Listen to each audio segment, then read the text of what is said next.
Or, les travaux de la génétique ont montré aujourd'hui que les anciens Égyptiens, dans la partie qui a créé l'ancienne Égypte, c'est-à-dire au nord de la première cataracte, c'est des Berbères. Ce sont des Berbères. Ils n'ont rien à voir avec les populations nubiennes. On a, par les études génétiques, on sait très bien quelles sont les populations.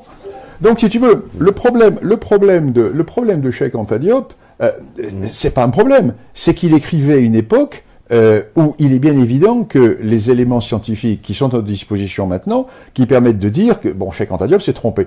C'est exactement comme si on écrivait aujourd'hui l'histoire de France en se basant sur ce que l'on disait au XVIIIe siècle, en disant que la France était créée par des fugitifs troyens.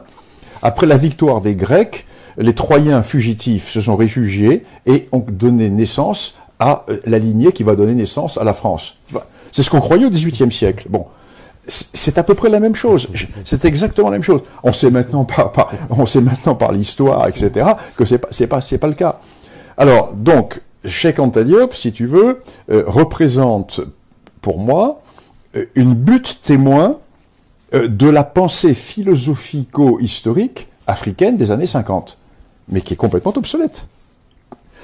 Dernier élément de Cheikh Anta Diop, on dit les Égyptiens étaient noirs. Alors, je t'ai expliqué par la génétique que ce n'est pas le cas.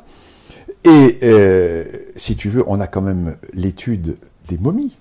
On a des milliers de momies. Nous avons les représentations. Les Égyptiens se représentaient. Et moi, dans mon livre, je publie... Quand les Égyptiens représentaient les Berbères, ils les représentaient avec des traits particuliers. Quand les Phéniciens, avec des traits sémitiques.